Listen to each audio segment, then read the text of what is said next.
በስመ አብ ወወልድ ወመንፈስ ቅዱስ አሐዱ አምላክ አሜን።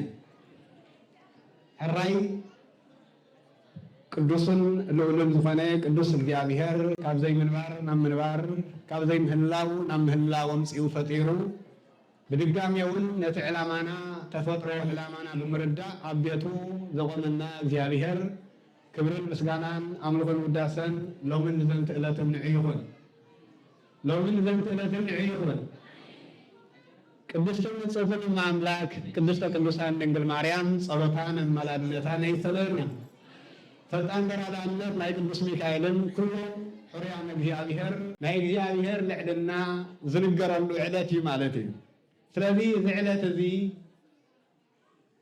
እግዚአብሔር አምላክ ከምቲ ኣብ ራእየ ዮሐንስ ምዕራፍ 12 ዲያብሎስ ከም ዝወደቀ እሞ ከም ዝተሳዕረ ይነግረና ኣብ ፍቅዲ 7 ካብኡ ቀፂሉ ድማ እግዚአብሔር በዚ ዕለት እዝን በዚ ሰዓት እዝን ንቅዱስ ሚካኤል ሊቀ መላእክት ኣብ ልዕሊ ኩሉ ከም ዝሸሞን ብተኣዛዝነቱን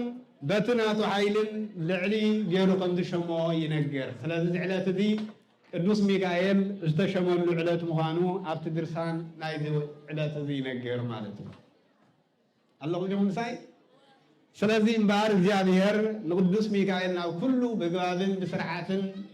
ስለ ዝኸይድ እዚ ዝገበረ እዩ። ኣርእስቲ ትምህርትና እንመሃረሉ ግን ካብቲ ሎማዓት ዝተነበየ 4 ካብ መጽሓፍ ቅዱስ ተነቢብልና እዩ። መጀመርታ ዕብራውያን ምዕራፍ 11 እንደገና ይሁዳ ሓደ ምዕራፍ እዩ ዘለዎ ግብረ ሐዋርያት ወንጌለ ማቴዎስ ማለት እዩ። ስለዚ እዚ ዘደንቕ ዝኾነ ብሓደ ኣለና ዲና እስከ ብሓደ ኣለና ዲና ኣብቲ ዘለኹም እስከ በስመ አብ ወወልድ ወመንፈስ ቅዱስ አሐዱ አምላክ አሜን። እንታይ መሲልኩም ቃል እግዚአብሔር ካብ ክልተ ዝኣፉ ሰይፍ ይበልዕ ልብን ዓፅምትን መፈላለዮን ዝስንጥቕ ኢልዎ ቃል አምላክ። ስለዚ ቃል አምላክ ክንገር እንከሎ ከምቲ ኣብቲ ሎሚ ዝተነበየ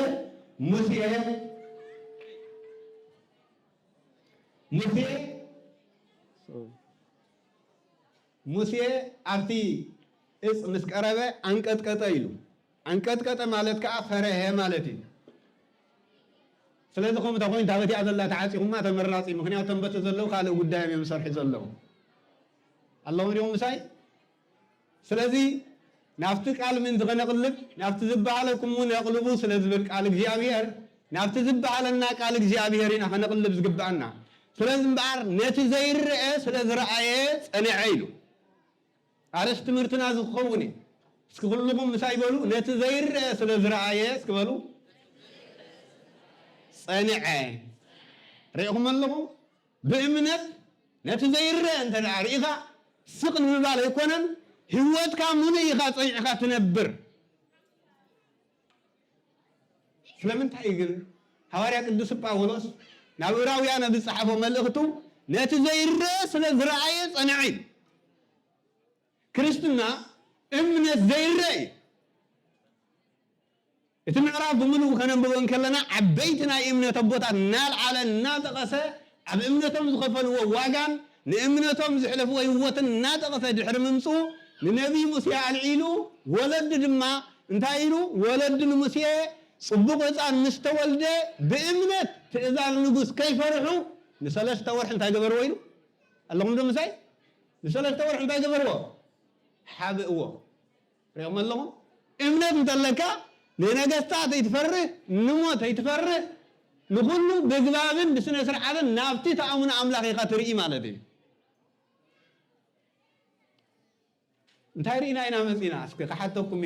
ቁሩም ተዝሕልኹም ናብዚ ቤተ ክርስቲያን ምምፃእና ኣብ እምነት ክርስትና ምህላውና እንታይ ስለ ዝረአና ኢና ኣብዚ ዘለና ኣለኹም ዶ ወለድና ቅድሜና ስለ ዝሓለፉ ስለ ዝረአናዮም ወይ እውን ብልምድን ኣብ ቤተ ክርስቲያን ኩሉ ግዜ ስለ ንመላለስ እንታይ ስለ ዝረአና ኢና ኣብዚ ዘለና እንታይ ስለ ዝረአና ኢና ኣመንቲ ኮይልና። ስለዚ ነቢይ ሙሴ ግን ነቲ ዘይርአ ስለ ዝረአየ ወዲ ጓል ፍሩ መን ይመሲሕ መሲሕ መን እዩ ኣይሰማዕኩምን መሲሕ መን እዩ ክርስቶስ ስለዚህ ነብይ ሙሴ እምበር በእምነት ኢየሱስ ክርስቶስ ስለዝራየ ጓል ወአቤት መንግስት ዋላኳን ተዓበ ግን ወዲታ ንግስቲ ጓላ ወዳ ክበሃል አይደለን ምክንያቱም እሱ ግዚያው ኃጢአት ይልዎ ለምሰብ በግዚያው ኃጢአት ደስ ይልዎ ነትዘይረአ ነትዝረአ ዘይኮነ ነትዝረአ ስለዛ ፍቅር ካብ እግዚአብሔር ካብ እምነቱ ካብ ቤተ ክርስቲያን ነብይ ምኻድ ይመርጥ ነብይ ምኻድ ይመርጥ በታገፋ ጎደና አይደል ስለዚህ እምበር እንታይና ነሪ አመለከሲና ኮይና እንታይና ነሪ ስለምነና ከናሐስብን ከለና እንታይና ነሪ ሙሴ እምበር ነትዘይረአ ስለዝራየ አብ እምነቱ ጽኑዕ ሆነ አብ እምነቱ ስለጸንዕ ድማ አቤት መንግስት ኮይኑ አቤት ፍርዓን ኮይኑ ገና ንሱ ነትመሲሕ ረአዮ እዩ ስልዩ ድማ መከራ ክጸግብ እንዳገበረ ኢሉ መረፀ ሓረየ ተገርም ስለዚህ እምበር ንሕና ኣመንቲ ኮይና ብእምነትና ክመፅን ከለና እቲ ዕላማ ነቲ ዘይረአ ሪኣ ቤተ ክርስቲያን بعين እምነት ስለዝራአየቶ ዘላለማዊ ህይወት ንዕኡ ስለዝራአየ መንገዲ ህይወት ስለዝኾነ መንገዲ ሐቅ ስለዝኾነ ናብኡ ክንነብር ነቲ ዘይረአ بعين እምነት አርሒቅና መንግስተ ሰማያት ክንርኢ ስለዚህ ድማ ዋጋ ክንከፍል ከም ዝግባአና ቤተ ክርስቲያን እናትምህረና አላም ነው ምሳይ አርስት ትምህርትና እንታይ ዝብል አርስት ትምህርት እንታይ ዝብል ነቲ ዘይረአ ስለዝራአየ እንታይ ገበረ ጸኒዐ ግብረ ሐዋርያት ምዕራፍ 11 ፍቅዲ 27 ስለዚህ እምበር ናብቲ ናይ ዕለቱ እንተዳ ተመሊስና እግዚአብሔር አምላክ ኣብ ኩሉ ስርሑ ብዕላማ እዩ ሰብ ክፈጥር እንከሎ ብዕላማ እዩ ተፈጢሩ መላእክት ክፈጥሩ እንከሎ ብዕላማ እዮም ተፈጢሮም ስለዚህ እግዚአብሔር መጽሐፍ ቅዱስ ከም ዝነግረና መላእክት ኣብ መጽሐፍ ቅዱስ ኪሩቤል ሃያላን ሱራፌል መናብርት መኳንንት አጋዕዝት ዝበሃሉ ናይ እግዚአብሔር ልኡኻት ኣለዉ ማለት እዩ ስለዚህ እምበር ሚካኤል ቅዱስ ሚካኤል ካብዚኦም ሓደ ኣለኹም ነው ምሳይ ካብዚኦም ሓደ ምክንያቱ አቦታት እንዳይም ክብሉ ሓዲሮም ሚካኤል ልኡል መንበር ጸሊ ክነዚከ ሰብዮ ጸሊ ዲብየም ዲዩ አገይ ጸሊ ለለ ምክንያቱ ንሱ ክንፍኻ ዘርጊሕኻ ለምነልና እዩ ናምን ማለት ናብ ፈጣሪ ምክንያቱ ንሱውን ብእግዚአብሔር ዝተፈጥረ ፍጡሪ ማለት እዩ ስለዚህ እምበር ካብዞም መላእክት ኣብ ቆላሲስ ምዕራፍ 1 ፍቅዲ 16 ናይቶም መላእክቲ ክብሪ ኣብኡ ጠቂስዎ ኣሎ ማለት ኪሩቤልን ሱራፌልን ዝበሃሉ ከዓ ንፈልጦም ኢና ስለዚህ እምበር ቅዱሳን መላእክቲ ዕላሞም ተፈጥሮም ንምንታይ እንተራኢልና ንተልእኾ እዩ ካብ እግዚአብሔር ተራኢኾም ናብቲ እግዚአብሔር ዝለኣኾም ብቐጥታ بتلقون زفصمو ناي እግዚአብሔር ልኡኻት እዮም ማለት አለሁም ደግሞ ናይ እግዚአብሔር እንዳይው መልአክ ማለት እንዳይ ማለት ይቃል በቃሉ እንዳይ ማለት ልኡኽ ማለት ለአኽ ለዎ ማን ይላኺው እቲ ዘይረ ሙሴ በዓይን መንፈስ ዝራእዮ እግዚአብሔር ንሱ ይዝልኸ ንሙሴውን ኮሚኑ ሐቀይ ሙሴ ተስ ናይ ህዝብ እስራኤል ጨቆኖምን መከሮምን እንታይ ገረለሁ ሰሚዕ ለሁ እግዚአብሔር ጨቆናናን ፈሕም ባልና ምብትናልና ሰሚዑ ትንሳኤ ዝፈጥር ሕብረት ዝፈጥር ኣብ ሃገርና ዝመልስ ካብ ስደት ሓሊፉ ኣብታን ፈትዋ ሃገርና ቤተክርስቲያንና ኣስፊዕና ሰዓታትና ቆጠርና ዘይኮነት ብለይቲ ሓዲርና ነርፍደሉ ቤት ንምለሰሉ እግዚአብሔር ጨቆናና ዘርኢ መራሒ ይፍጠረልና ያሁን እግዚአብሔር ሰሚዕዎ ተረዲዎ ግን ይልእኸካ ኣለኹ ናመን ምስፍርኦም ተጋጮ ንገሩ ሓቂ ከይፈርሐ ሙሴ ተልእኮ እግዚአብሔር ሒዙ ተበጊስ ማለት ስለዚህ መላእክቱን ካብ እግዚአብሔር ተላኢኮም እዮም ዝመፁ ማለት እዩ ስለዚህ ንብስራት ይመፁ ከምቲ ዘካርያስ ካህን እንዳይልዎ ኖ ኣብ ወንጌል ሉቃስ ምዕራፍ 1 ዘሎ እንዳይልዎ ኖ ሰበይትካ ጸሎትካን ምጽዋትካን እንታይ ገይርካይ ተሰሚዕልካይ ስለዚህ መኻን ዝነበረት ኤልሳቤጥ ክትወልድ ያ ስሙ ከዓ ዮሐንስ ክትብለ ኢኻ ኢሉ ይኹም ክንደይ ዓመታት መኻን ኮይኑ ዝነበረ ሰብ ከምዚ ዓይነት ብስራት ክመፀን ከሎ እሞ ካብ እግዚአብሔር እሞ ናይ እግዚአብሔር መልአክ ብስራት ክመፀን ከሎ ኣዝዩ ክንደይ ደስ ይብል ሎሚ ክንደይ ሰብ ብስራት ቀደም حرر إلهم يصبين يا رب لم سب والله نغي ولد كوب علي ذكالس قدم قن والله فينا من أبو جابير ليت المعالت نداي قبرني يا رب تكنولوجي كوي خوين كلهم حتى قانا نتزير إيران أيون أنت زرع عالمين تنقل على من زلنا قانا تزرع عالم كم يقرأ تصوت لنا الله لببل تكنولوجي فسدنا ينعملنا ده كامل مزيد من أنتيوه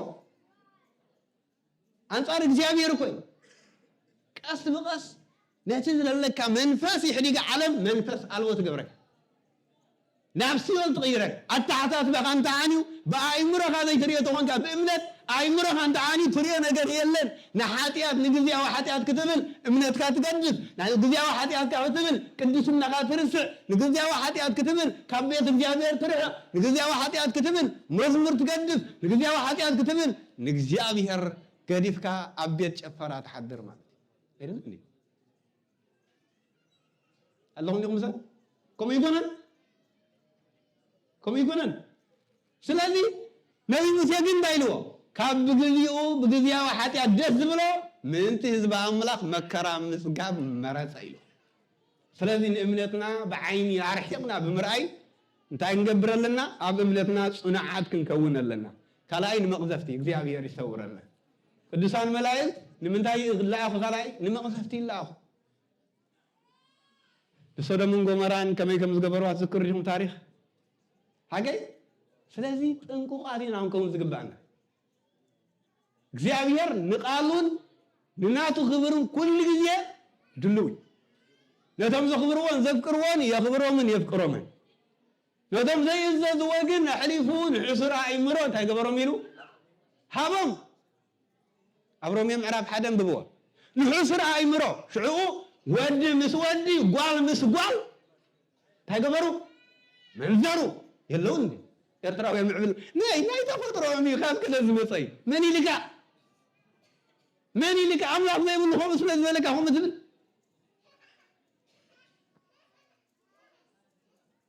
ከቀባጥር ነው የሚውሉ ብዙዓት ኤርትራውያን ግጃይ ኮይኖም ብዙዓት መስቀል ለዚህ ተግባራውን ግን አንጻር መስቀል ስለዚህ ክርስትና ብምንታይና ንሪዮ አርስቱምርድና ታይዝ ነትዘይረ ስለዝራየ እንታይ ገበረ ጸንዐ ንፍትወት ስግኡን ኮይ ተቃሊስ ጸኒዑ ስለዚህ ንሕና ካብ ዝርአ ዓለም አይኮንናን ምናልባት ኣብዛት ዝርአ ዓለም እንዳነበርና ግን መነጽር ዓይንትና ሰማያዊ ቤት ሰማያዊ ስፍራ ሰማያዊ ህይወት ምስ እግዚአብሔር ምንባር ይናገሪ ስለዚህ ቅዱሳን ምስ ቅዱሳን ኣብ ሓቢርና ብምስጋና ክንነብር ካላ ናምልኾታ ይእዘዙ ንምስጋና ነምልኾ ይላኹ እግዚአብሔር ክፈጥሮ ምን ከሎ ሰብ ንምንታይ ዕላማ ይተፈጢሩ ንሳዕሲዕት ንምድናስ ንፍልስፍና ንምንታይ ተፈጢሩ አይቤት ይሰማعكم ንምንታይ ዕላማ ተፈጢሩ ሰብ አይሰማعكم ንምንታይ ተፈጢሩ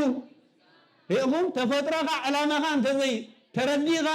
ኩል ጊዜ ዕላማኻ ትርስዕ ስለዚህ ንሓለዋኻ ይሕልውና እዮም እግዚአብሔር ይመስገን በመላእክት ገሩ ይሕልውና ከይንጠፈው እንደገና ንረድየት ይላኹ ካብኡኻ ኣብ ዕብራውያን ምዕራፍ 1 ናብቶም ክድሕኑ ዘለዎም ኢሉ እግዚአብሔር ይልእኹ ናበይ ናብቶም ክድሕኑ ዘለዎም ስለዚህ እምበር ነቲ ዘይርአ ርኢና ብዓይኒ መንፈስ ንእግዚአብሔር ነቲ ዝተዋሃበና ጸጋ ኣብ ዕብራውያን ከም ዝብልኩኹም እምነት ማለት ነቲ ዘይርአ ብምንታይ ምርኣዩ بእምነት እዩ ናይ እምነት መነጽር ከምዚ ናይ ሓጋይ መብገለ ተመራሚሮም ዘምጽዎ ይኮነን ከምኡ ይኮነን እምነት ታይላ ናይ እምነት በአእምሮን እግዚአብሔር አሚንካ እንደገና አቡ ጸኒዕካ እግዚአብሔር ክግለጸልካ እንከሎ ክብር እግዚአብሔር ክትሪን ከለካ እዩ ማለት ስለዚህ በዚህ ጠቂሱ ኣብ ይሁዳ ግን ዘገርም ነገር ይጠቂሱ ናብኡ ወስደኩም እየ ምክንያቱ ሕፅረ ኣቢለ ነዚ ዘለናይ ዓለም ዝገልፅ ኣዝዩ መርገፅ ዘይብሎም ኣብኡ ስለ ዘለው ካብኦም ሓደ ከይንኸውን ክንጥንቀቕ ምእንቲ ማለት ኣለኹም ኢልኩም ምሳል ሙሴ ምእንቲ ቅዱስ ሚካኤል ምእንቲ ስጋ ሙሴ ምስ ዲያብሎስ እንታይ ክገብር ከሎ እዩ ዝበለ ክከራከር እንከሎ እግዚአብሔር ይግናሕካ ዳበሎ እምበር ኣቤት ክፀርፎ ኣይደፈረን ኢሉ ክርስትና ኣይፃረፍኒ ሓቂ ፀረፍኒ ምክንያቱ መላእክቲ ምሳና ኮይኖም ንእግዚአብሔር ዘምልኹ ንሕና ድማ ምስኦም ኮይና ንእግዚአብሔር ነምልኽ ደቂ ዓድናዮም ማሕበርና እዮም ማለት ኣለኹም ዲኹም ስለዚ እግዚአብሔር ይመስገን ኣብ ኩሉ ብምስጋና ምስኦም ስለ ዝሰርዓና ንቅዱሳን መላእክቲ እውን ንዓና ክሕልውና ንሕና ድማ ከነኽብሮም ከነፍቅሮም እግዚአብሔር ሰሪዕልና እዩ ማለት እዩ ስለዚ እቲ መልእክቲ እንታይ ዝብል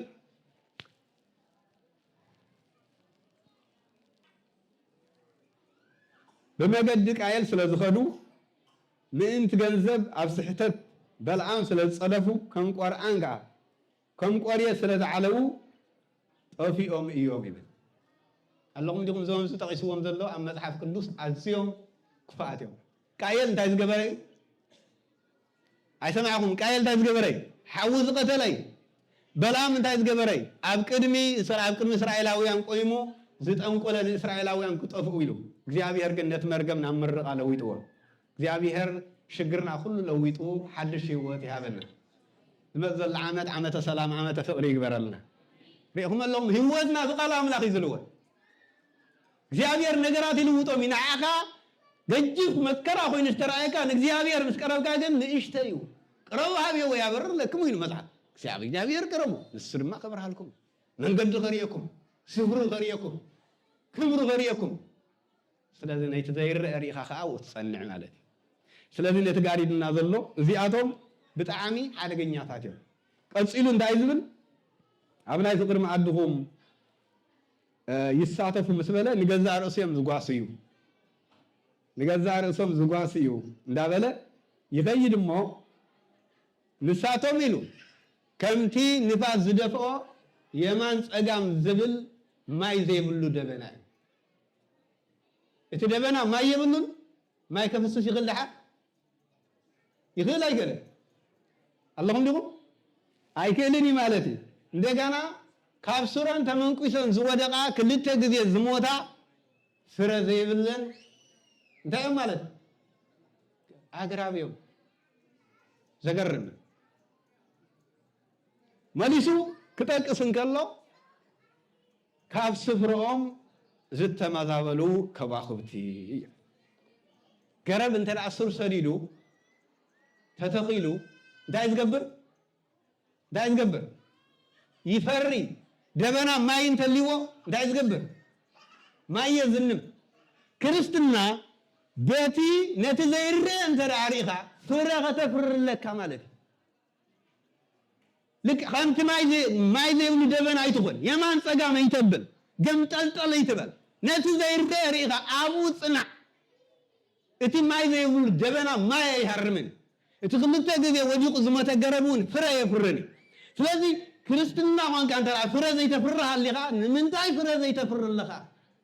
ስለምንታይ ኣብ መደቀስያ ኮንካ ነፍስኻ ተቶ ትክክል ምስ እግዚአብሔር ዘለው ሰባት ፍረ ኣለዎም ሓዋርያ ቅዱስ ጴጥሮስ ፍረ ኣለዎ ክንደይ መልእክታት ፅሒፉ ክልተ ሓዋርያ ቅዱስ ጳውሎስ ክንደይ ፅሒፉ 14 ነቢይ ሙሴ እንታይ ገይሩ ባሕሪ ከፊሉ ኣጋር እንታይ ገይራ ነቶም ሰላያ ዝመፁ ሓቢኣ ብእምነት ተሳጊራ ስለዚ ብዓይኒ እምነት እንተልዓሪኻ ነቲ ጎቦ እንታይ ክትገብርዎም ኢሉ ቅዱስ ወንጌል ከተልዕልዎ ትኽእሉ ኢኹም ኢሉ ግን ነቲ ጎቦ ክንዲ ገለ ኮይኑ ብቅድሚ ስለ ዝረኣኻዮ ጥራይ ኣይከኣልኒ ትብል ኣርስቲ ትምህርትና እንታይ ዝብል ዘሎ ነቲ ዘይርአ እንታይ ስለ ዝገበረ ስለ ዝረኣየ ስለዚ ነቲ ዘይርአ እግዚአብሔር ንኹሉ ይኽእል ምዃኑ ኣብ ኣእምሮኻ ረእዮ ሰኣሎ ንዓኻ ዘይብጣሓስ መስለካ ንዓኻ ጋሪድካ ዘሎ ነገር ሰጊርካ ምስ እግዚአብሔር ክትነብር እሞ ፍረ ክትፈሪ እዩ እቲ መልእኽቱ ኣብቲ ቀዳማይ عبيتنا إمنا الجقانو العلو أبزغاء إمناتهم قديفهم زتمازابلو أريهم الله كوكب كبوتو انت لا تمازابيل خبر لي كده سلازي كاب هيوت كتمازابيل كان دهلقا سلام تاع كريستنا زي برخو سلام تاع مزامران قصيله زي برخو سلام تاع انا كنت عمد بيت كريستيان تملاليسه كنت عمد غيره ايتبم نفسك فتش سلام تاع زي برخا سلام تاع برهان كا زي تراي سلام تاع غانسخا زي فرخا نسخا بسبق بسغيامير زمجنا ركب على كادي فتش سلا قال اي غد سكان سلا رسخا سلازي موسى دايو نتزيرن تاغبر زولا اباي مرخازل لمنت سويريدي يريريان اي سخيلكم اباي مرخم زلمنا سويريريان هو ايريان سلازي ناي مناتكم فراجل ام دايره اب تغبار يره ناي دامي دكريستيان مين سلازغنا فرينا قدسنانا صدقنا نعلم برهان كون زغبو عالم ندنا غرت كم يماس قالن دحريت قالن صقام اندا صحابه توجقنا اللهم حدرا ناي قدسان ملائك رديت ناي እግዚአብሔር አምላክና ምሕረት እስኩላትና ይሁን እግዚአብሔር አምላክ ጸኒዕና ከምተን ፍረዘ ፍራ ገረብ ወይ ማይ ዘይብሉ ደመና ከይንኸውን ፍረ ከልወና ፍረ እንተ ዘይብልና ቃል አምላክ እንዳንገብረለና መጽሐፍ ቅዱስ እንታይ ዶግማና ቤተክርስቲያን ዲኮነ እዩ ስለዚህ ብዙ ትምህርት ዘለዎ ኃይል ዘለዎ እንዳንበብና ኣብትራስኩም ተተርስኩም ይደቅሱ ተቅሲ ኣብ ገዛኹም መቀሚጥኩም መስኸይ ትበሉ ታገብረሉ ኣባይ ምረኹም መቀምጥዋ ክሰርሕ ከዓይ ኣብ መንደቕ ትካዕ ቢልካ እግዚአብሔር ሓላዊ እዩ ዝሕሉ ነገር ግን ክሰርሕ ኣለካ ከምኡ ይኮነ እግዚአብሔር ደሌካ بعين منفس نتزير رينا أبتي زير إخزابير نتزير ذا أي نبرل مالتي يكون أي تزرع مالتي يكون أي تمار مالتي يكون جن نتزير إخزابير بعين منت بمرأي زلالة أو يوت كم تي أب قدامي كلاي كورنتوسي قدامي كورنتوسي انتهي الوت الله عيني زير أيو حلنا زي حل سواك زي حسب إخزابير نتم ذكره تجر لهم الله عدالي لهم الله إخزابير مسكدسان ملاك حبيرنا خنا مسجن بزعلت زون أبناء قدوس ميكائيل كبر بعز الساتفنا እግዚአብሔር أبزمت صدما مسؤوم حبيرنا فتا سماويت ኢየሩሳሌም ማእከላ ኢየሱስ ክርስቶስ ርእሳ ዝኾነ ክንነብር ናይ እግዚአብሔር ቅዱስ ፈቃድ ይሁነልና ነቲ ዘይርአ ስለ ዝረአየ ጸኒዐ ብዝብል እግዚአብሔር ስለ ዝመሃረና ክብሪ ምስጋና ንስሙ ይሁን አሜን